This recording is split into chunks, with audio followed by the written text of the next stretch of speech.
É muito bom ver todo mundo reunido, ver o rostinho de cada um de vocês aqui nessa noite.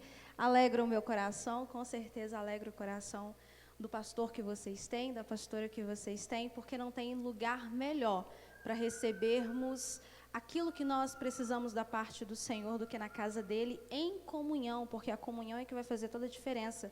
E muito mais do que vir para receber, é prestar a ele o culto que ele é digno de receber. Então, glória a Deus pela vida de vocês. Obrigada pela oportunidade. Louvado seja o nome do Senhor. E eu quero compartilhar com vocês a reflexão que está lá em 1 Reis, no capítulo 19, a partir do verso 1. É um texto curtinho, a história nós conhecemos, entretanto a gente vai ser mais uma vez edificado por meio desse texto. Amém? 1 Reis, capítulo 19. Encontramos? Amém. Versículo 1, a partir. Acabe fez saber a Jezabel tudo quanto Elias havia feito e como matara todos os profetas à espada. Então Jezabel mandou um mensageiro a Elias e dizer-lhe, façam-me os deuses como lhes aprouver, se amanhã a estas horas não fizer a tua vida como fizeste a cada um deles. Temendo, pois, Elias, voltou-se e para salvar sua vida se foi.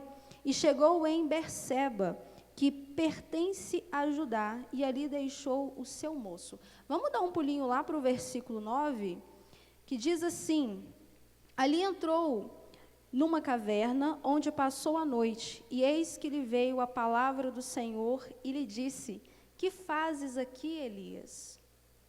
Nós estamos aí no Setembro Amarelo. O Setembro Amarelo, ele foi, se eu não estou enganada, inaugurado em 2015, como o mês de prevenção ao suicídio. Nós estamos aí em um mês aqui na Lagoinha Alterosa falando sobre a espiritualidade e as emoções. E é muito importante para a gente dar a devida importância às nossas emoções, porque elas vão permear todo o nosso comportamento, elas vão permear cada uma das nossas escolhas. E quando nós não tratamos ela da maneira devida, quando nós não damos o devido lugar a ela, automaticamente nós temos queda em tudo que nós possamos fazer. Nós poderíamos desenvolver 100, mas a gente acaba desenvolvendo 50. O conflito é pequenininho, mas a gente vai encarar o conflito daquele tamanho, porque as nossas emoções não estão no lugar.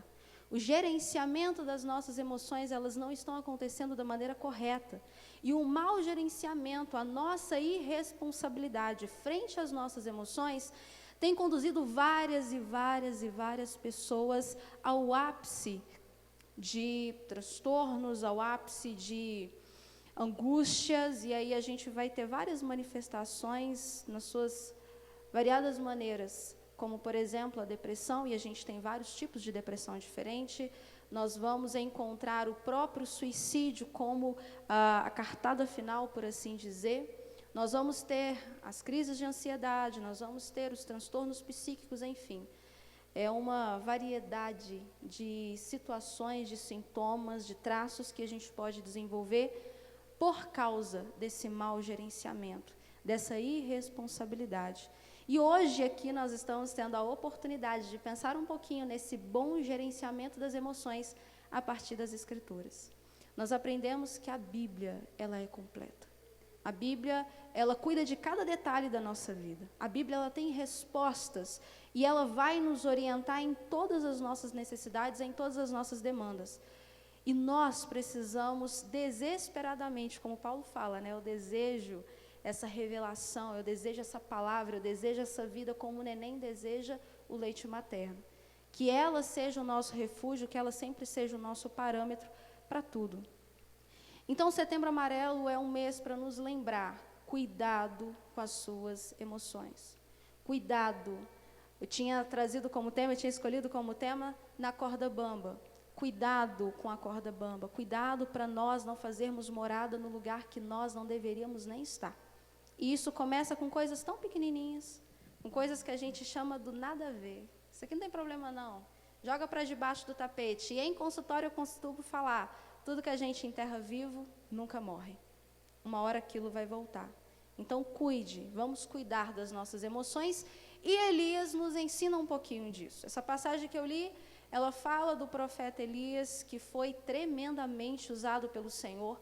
Um profeta que realizou coisas que nós ficamos boquiabertos, porque, meu Deus, o cara o cara ora em menos de 1 minuto, faz chover fogo do céu. E a gente tem tantas manifestações, tanta provisão do Senhor por meio da vida dele.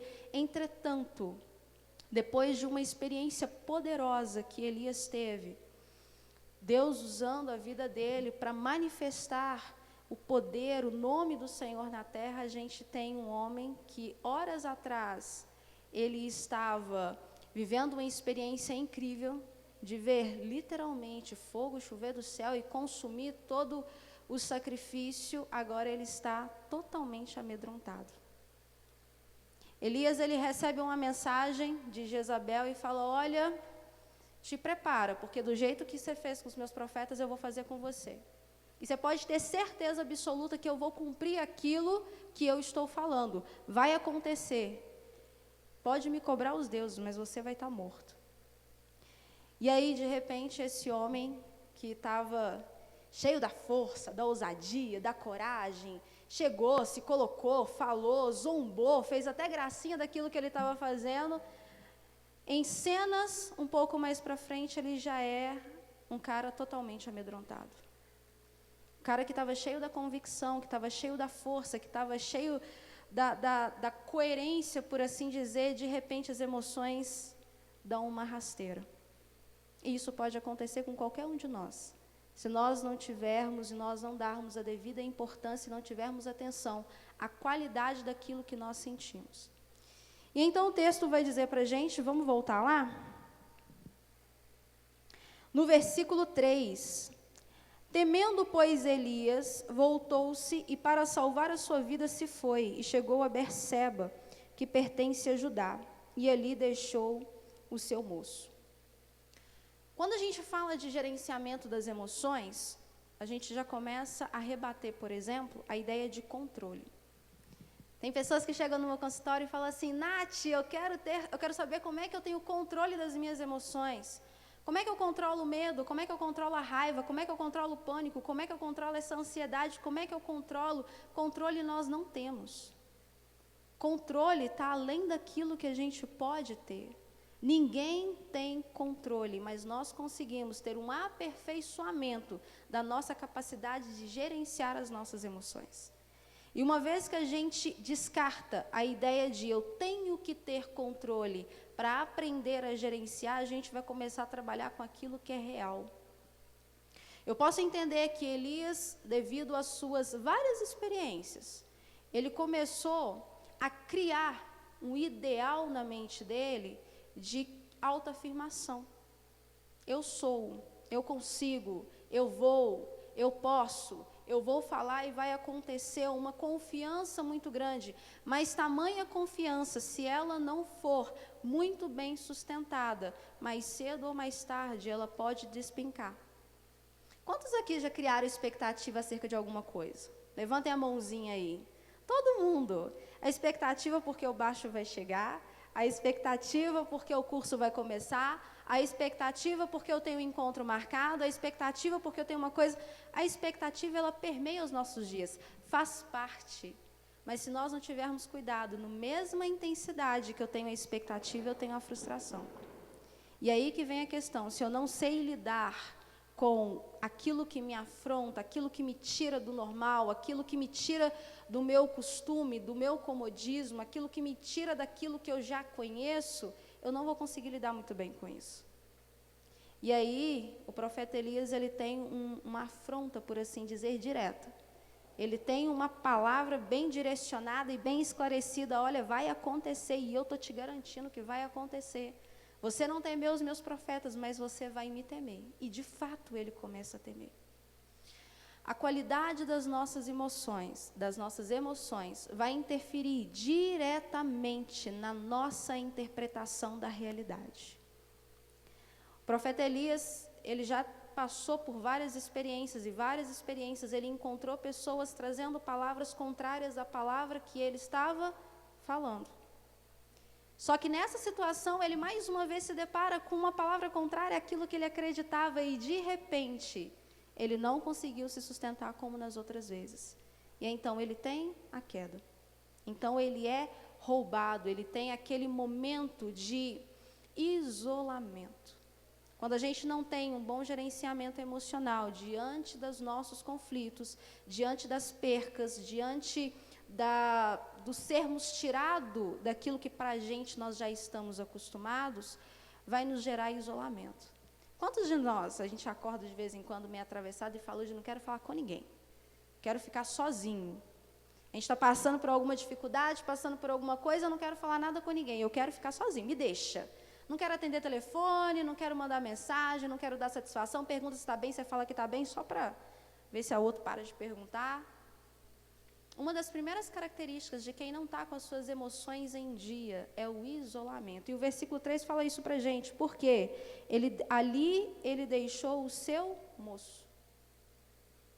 Ele recebe a palavra, ele recebe aquilo que não estava esperando, por assim dizer, e de repente aquilo traz o abatimento. O abatimento gera o isolamento, e o isolamento vai levar ao amadurecimento da qualidade daquela emoção. E a emoção que ele estava tendo não era tão legal assim não. Tanto é, vamos lá no versículo 9, que vem dizendo assim, ali entrou em uma caverna onde passou a noite, e eis que lhe veio a palavra do Senhor e lhe disse, o que fazes aqui?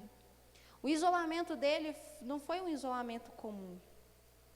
O gerenciamento dele foi um gerenciamento tão de baixa qualidade, gerenciamento emocional de baixa qualidade, que isso levou a não somente falar, fica aqui, deixa eu ali, daqui a pouco eu volto. Foi deixa eu entrar para essa caverna e eu vou ficar. E as escrituras dizem que ele pediu a morte. Eu não estou dando conta, Senhor, por quê? Tira minha vida, leva, já fiz tudo. Só tem eu, só sobrou eu. A qualidade das emoções altera a capacidade interpretativa da realidade. Elias, ele teve uma interpretação distorcida da realidade dele. E o que é que isso causou? Isolamento. E o isolamento levou a ele a uma severidade nesse isolamento, caverna. E na caverna ele viveu o amadurecimento dessa qualidade emocional. Quando a gente fala das nossas emoções, a gente fala do polo aonde todas as minhas decisões vai passar. As minhas emoções, elas irão permear toda e qualquer decisão que eu posso tomar. Quem já tomou alguma atitude no pico do nervo? Estava nervoso, o pau estava quebrando, aquele nervosismo todo, aquela briga toda, e de repente você tomou aquela decisão. 90%, 99% de chance de todo mundo ter arrependido quando fez no pico. Por quê? A realidade ela foi alterada. Quando eu vejo Jesus andando com os seus discípulos por meio do povo, eu vejo uma pessoa equilibrada. Jesus, ele é a nossa referência de equilíbrio emocional. Mas aqui se dá tamanho equilíbrio emocional diante de tantos desafios que a gente tem, diante de tantos problemas, tantas situações, tantas intempéries que a gente vai vivendo dia após dia. Fundamento. Quando eu olho para o povo hebreu que acabou de sair do Egito, 430 anos no Egito, o povo, liderado por Moisés, começa o seu processo de peregrinação no deserto, um povo que estava mergulhado em princípios e valores, mergulhado em uma forte influência do Egito, agora eles estão passando por um processo de ser modelado. E nesse processo de peregrinação durante o deserto, a gente vai ter Moisés, enviado por Deus, direcionado pelo Senhor, e ele recebe os 10 mandamentos. O que eu entendo com a entrega desses 10 mandamentos? Se o Senhor, se aquele povo não tivesse tido acesso a esses 10 mandamentos, eles perderiam referência. O processo de caminhada no Egito, no deserto, foi um processo de construção de identidade, uma construção de princípios e valores que sustentariam eles lá na frente. E é uma coisa que eu compartilho muito com os meninos. Gente, se eles não tivessem princípios e fundamentos muito bem esclarecidos, eles estariam em Canaã e estariam tratando Canaã como deserto. O nosso equilíbrio emocional, e eu vejo isso em Cristo, o nosso equilíbrio emocional, o equilíbrio emocional de Jesus, ele está fundamentado em princípios e valores. Se nós não tivermos convicção na nossa vida, toda e qualquer intempérie vai nos abalar. Se nós não tivermos clareza daquilo que sustenta a nossa vida, o vento que bater vai levar. E aí eu lembro do relato de Lucas. Jesus, ele discursando, e vieram algumas pessoas, questionaram ele, e ele fala, olha, aquele que me ouve e pratica as minhas palavras é semelhante ao homem que construiu a casa na rocha. Aquele que ouve e não pratica é semelhante àquele que construiu a casa na areia. A intempérie vem para as duas casas, entretanto, somente uma fica de pé. E qual que fica de pé? A que foi construída na rocha.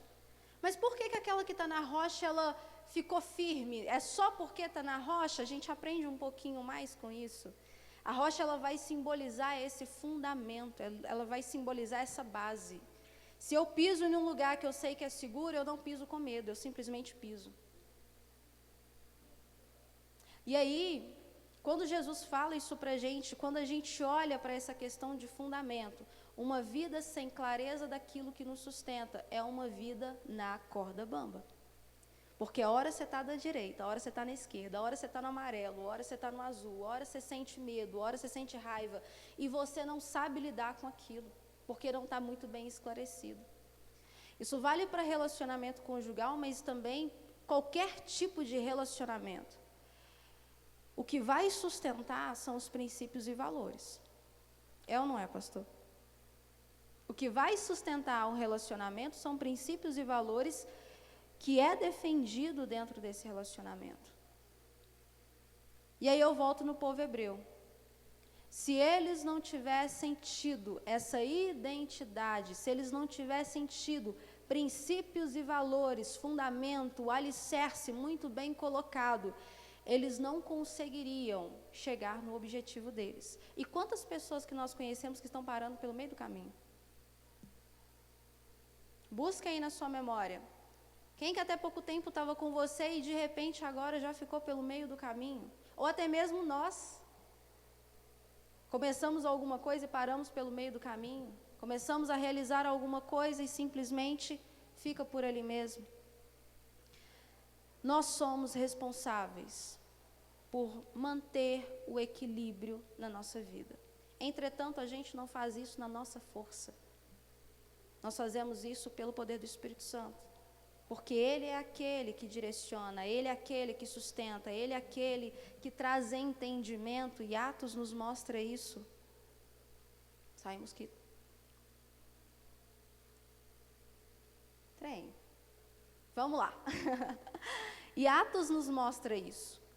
Atos vem mostrando a manifestação de maneira tão objetiva do Espírito Santo, e o Espírito Santo vai ser aquele que vai ensinar, que vai falar, que vai convencer, que vai mostrar, que vai acalmar, que vai puxar a orelha quando for preciso. E o outro lado, e a outra parte dessa responsabilidade é a gente sempre fazer o que Paulo nos orienta: analise o homem a si mesmo. Repare você. Volte os seus olhos para você, perceba como que as suas emoções estão, perceba qual a qualidade dos relacionamentos que nós estamos construindo. Muitas vezes a gente está em namoro, a gente está em amizade, a gente está em casamento, a gente está vivendo situações, relacionamentos no nosso trabalho, na faculdade, na escola, seja onde que for. Nós precisamos ter essa autoanálise ativa em nós o tempo todo. Porque ela vai fazer diferença quando nós nos depararmos com as intempéries, se não for elas as causadoras da intempérie. Quando Paulo fala, analisa o homem a si mesmo, volta os seus olhos para você. Perceba os pensamentos que passam na sua mente, perceba a qualidade das emoções que vocês estão cultivando, seja por uma pessoa, por uma situação. E Elias mostra isso para a gente. Elias foi um cara que teve experiências fantásticas, mas também foi um cara que ele viveu uma frustração tão intensa, tão intensa, tão intensa ao ponto de pedir a morte. E ele teve a interpretação distorcida da realidade dele. Que nós tenhamos esse cuidado. Quando a gente fala de espiritualidade e emoções, pensando que nós somos corpo, alma e espírito, nós temos a influência de uma coisa na outra. A sua espiritualidade, e aqui é espiritualidade, vai interferir na sua alma, que é o centro, que é onde concentra-se as nossas emoções e elas vão interferir diretamente no nosso corpo. Quantas psicossomáticas a gente não tem hoje? Eu já atendi pacientes que veio com problema de estômago, problema de gastrite, nada mais era do que puramente emocional, porque o médico falava assim, não tem como. Vai caçar um psicólogo. E aí chega na gente. Quantas pessoas têm crise de enxaqueca e nada mais é que um mau gerenciamento das emoções? Quantas pessoas eu já atendi com depressão e a gente, equilibrando a alimentação dela, a gente conseguiu um resultado fantástico. Só com alimentação. A falta de uma vitamina, B12. E ela já não tinha energia para mais nada. Quantas pessoas eu já atendi falando assim, Nath, minha qualidade de sono está horrível. Eu não consigo mais ter unha porque eu já estou roendo tudo, meu cabelo está caindo e por aí vai. Que não é nada mais do que uma psicossomática. O corpo falando assim, cara, presta atenção porque eu não estou dando conta de gerenciar isso aqui mais não. Presta atenção, procura ajuda, procura gente capacitada, procura socorro, conversa com pessoas. Não se isole. Nós não tratamos corpo, alma e espírito de maneira isolada, nós tratamos de maneira completa, de maneira íntegra. E essa integralidade para a gente é importante. Eu vejo muita gente preocupada com a espiritualidade, muita gente, temos que preocupar sim, temos que dar o devido valor, temos que tomar cuidado, temos que vigiar. Entretanto, nós não somos só espiritualidade. Nós somos o espírito, mas nós possuímos uma alma e essa alma vai influenciar diretamente no nosso corpo. Quando a gente fala de não viver na corda bamba, é nós buscarmos termos clareza daquilo que sustenta a nossa vida. Porque no dia que a crise bater, a angústia bater, a aflição bater, no dia que o medo vier, no dia que a gente sentir que a gente vai ser engolido por aquilo que a gente não está dando conta mais, é esses princípios e valores que vai falar assim, calma, peraí, vamos procurar alguém? Vamos gritar para o socorro? Vamos ver uma outra forma? Vamos procurar uma outra possibilidade? E aí eu pergunto para vocês, vocês têm clareza dos princípios e valores que sustentam a vida de vocês? A vida de vocês está apoiada no quê? E isso passa pela incrível realidade de conhecermos quem nós somos. Quem de vocês me saberia falar hoje quem é você, se eu perguntasse diretamente? Quem é você? A consciência de quem nós somos, a clareza de quem eu sou, isso vai estar sustentada por esses princípios e valores. Qual que são os princípios e valores que hoje nós temos? As Escrituras. Elas nos orientam. As Escrituras nos ensinam. E aí a gente precisa estar alinhado. Jesus, ele foi a pessoa mais equilibrada. Jesus, ele tem um excelente gerenciamento, a gente vê isso nos evangelhos. Foi perseguido, falaram mal do ministério dele, pessoas o traíram, pessoas tão próximas o traíram, foi esquecido, foi negado. Jesus passou por tudo. E mesmo assim, aquilo que ele passou não alterou a qualidade de quem ele era.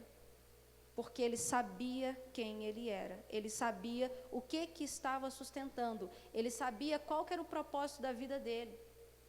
Eu tive um professor na faculdade, ele falava assim: Nath, o pior de tudo não é sofrer, o pior de tudo é você saber por que está sofrendo, não saber o porquê que está sofrendo.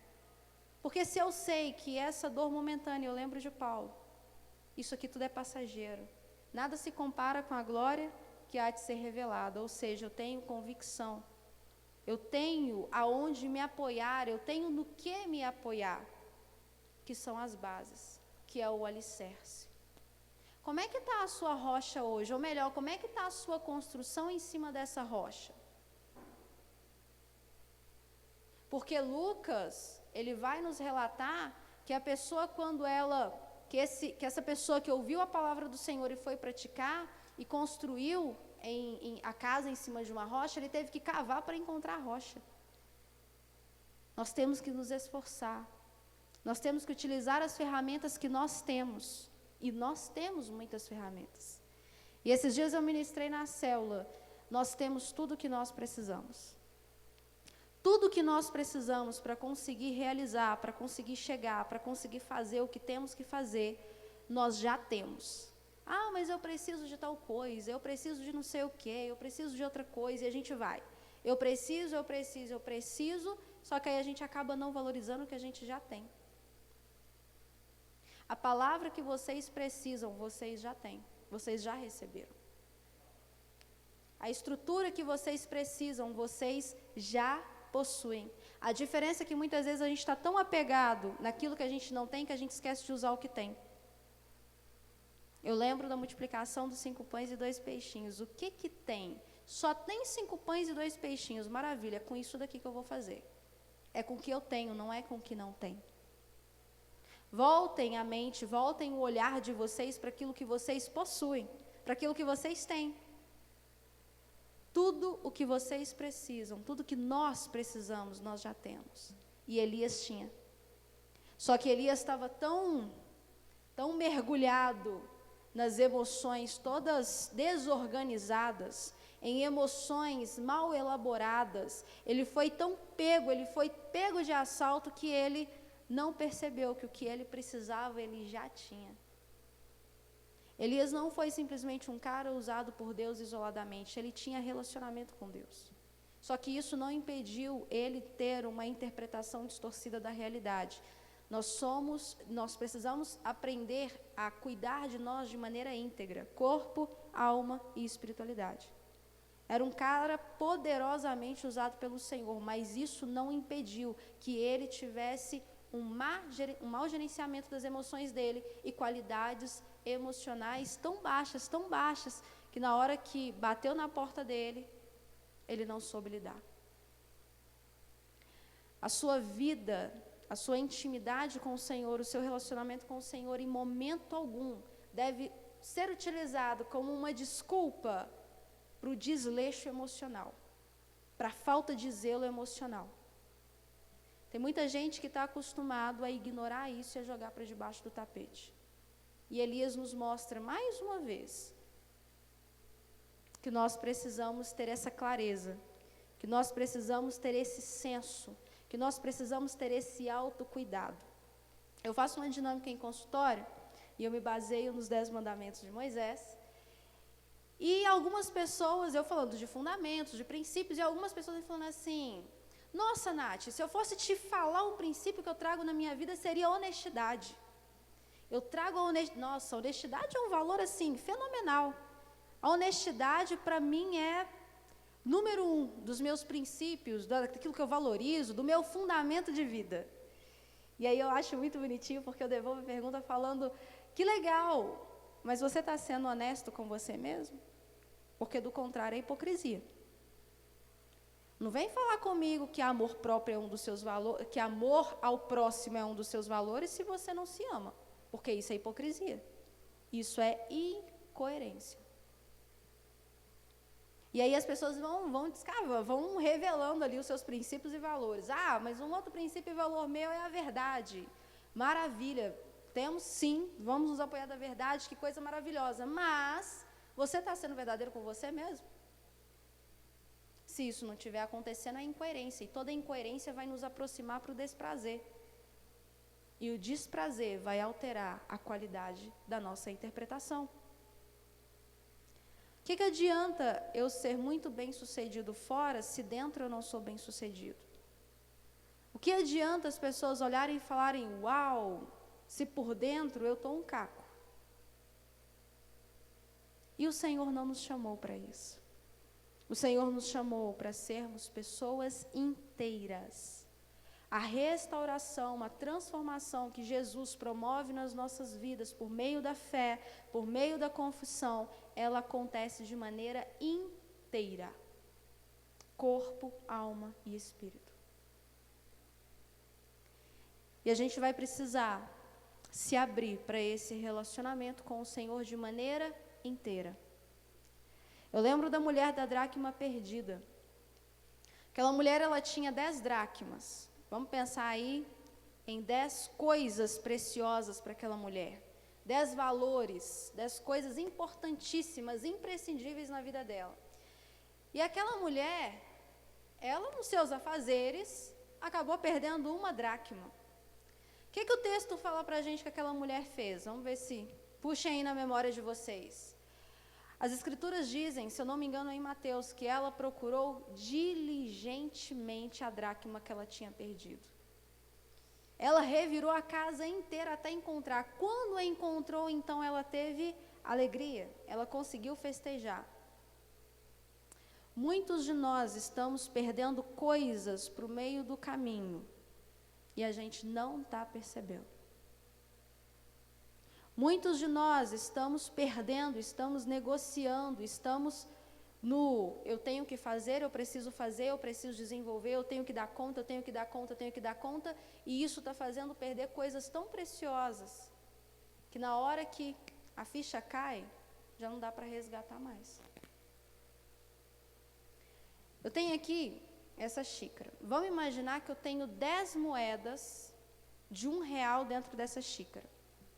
Vocês concordam que se eu balançar, não vou balançar porque tem água, vocês concordam que se eu balançar essa xícara vai fazer barulho? Sim ou não? Se eu balançar aqui com as 10 moedinhas aqui dentro vai fazer barulho, certo? Se eu tiro ou se por acaso cair uma moeda, vai continuar fazendo barulho? Sim ou não? E se cair 2? Continua? E se cair 3? 4? 5?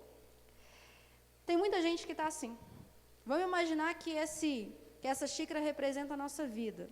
E as 10 moedas são aquilo que fundamenta, são as nossas convicções. É aquilo que nós baseamos a nossa vida, a nossa história, as nossas experiências. Se eu começo a perder e eu não presto atenção, eu não tenho essa sensibilidade de perceber o que está sendo perdido da minha vida, só vai parar de movimentar na hora que não tiver som nenhum. Na hora que eu balançar e falar, nossa, parou. Não tem barulho nenhum, não tem mais música, não tem som, não tem nada que preencha o ambiente, não tem conteúdo mais. Muitas pessoas deixam para pisar no freio na vida, para ter esse momento de reflexão, de autoconhecimento, de cuidado, quando perde tudo. Quando se vê no limite. E tem muita gente andando no limite. Tem muita gente andando na tampa da beirada. Tem muita gente com o pezinho assim, ó, lá na pontinha já. Um vento mais forte faz cair. Mas ninguém fica mal do dia para a noite. Ninguém fica desequilibrado, ninguém fica na corda bamba do dia para a noite. Isso vai sendo construído, é um processo. Que nós não venhamos precisar, ou que nós não venhamos experimentar a perca desses valores, dessas coisas preciosas, dessas convicções para a gente pisar no freio e falar, me ajuda. Hoje nós temos essa oportunidade. Nós temos Jesus, e eu lembro da palavra de Jesus, eis que estarei convosco todos os dias até a consumação do século. Você não está sozinho, eu estou com você. Eu pessoalmente estarei com você.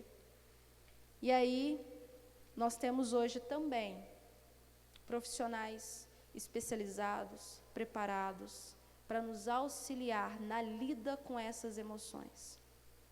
Nós temos a psicologia, nós temos a psicanálise, nós temos aí terapias interativas, nós temos várias e várias coisas, vários e vários tipos de profissionais que podem nos auxiliar nesse aprendizado de como eu vou lidar com aquilo que eu estou sentindo. Qual que é o nome que eu dou para essa emoção que eu estou sentindo que eu não sei? 90% hoje da população que nós temos aqui no Brasil não tem o menor gerenciamento das emoções. Não é à toa que depressão está aumentando. Não é à toa que ansiedade e estresse está aumentando assim, de maneira horrorosa, a manifestação de sintomas. Não é à toa que o índice de aumento de intervenção medicamentosa está aumentando. Óbvio que isso se dá a vários fatores diferentes, mas, gente, isso parte de um autorreconhecimento. Quantas pessoas falaram assim, Nath, eu estou aqui porque eu percebi que eu não estou bem. E aí, para finalizar, eu lembro da frase de uma paciente minha que é nutricionista, e ela falou assim, Nath, eu pergunto para os meus pacientes qual que é o almoço deles. O que eles estão comendo no almoço e na janta? Me fala o que compõe a sua alimentação. E eu fico abismada, porque pouquíssimos, de 10, 2 sabem me falar. O restante fala assim, você acredita que eu nunca percebi? Eu não sei te falar. Parece espantoso, né? Uma coisa tão assim, você não sabe o que você está comendo, mas é o que a gente mais tem. Tem gente que não sabe o que está se alimentando, não está alimentando o seu corpo. Mas quantos de nós não sabemos distinguir mágoa, não sabemos distinguir raiva, não sabemos distinguir crise de ansiedade?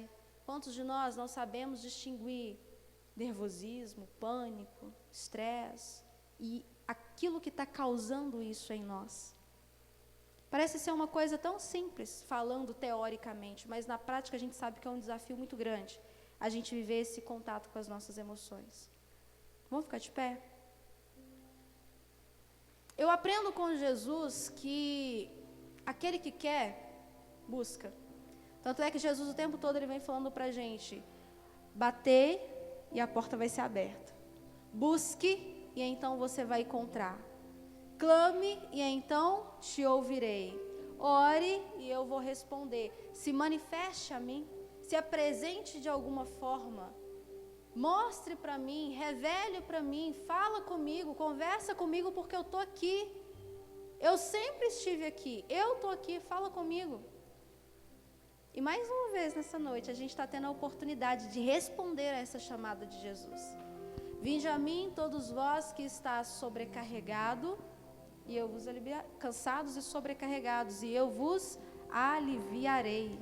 Eu tenho, diz Jesus, a capacidade de aliviar vocês nas suas emoções. Eu tenho a capacidade de trocar de fardo com vocês. Vocês não estão sozinhos.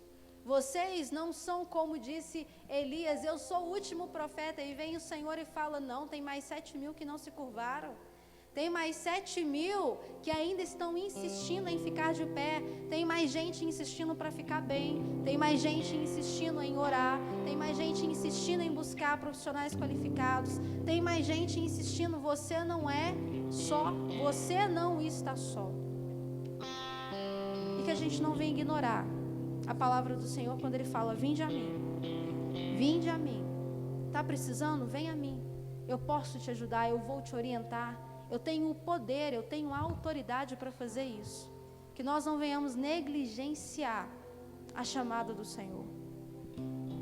E assim sendo, as nossas emoções, elas começam a entrar no eixo, porque se nós precisamos de convicções para andar firmemente e não na corda bamba, a convicção que nós precisamos, as Escrituras nos dá. Eis que eu estarei convosco todos os dias até a consumação do século. Você não está sozinho. De convicção para convicção, eu creio que essa é a principal convicção que a gente tem que ter. A gente não está sozinho. O Senhor está com a gente. As nossas emoções são administradas. Nós podemos viver isso. Nós temos essa oportunidade da parte do Senhor para aprender a gerenciar isso. Nós temos o nosso amigo Espírito Santo, que é o maior interessado na qualidade das nossas emoções e na qualidade do nosso desenvolvimento, porque ele tem desejo em nos usar ainda mais.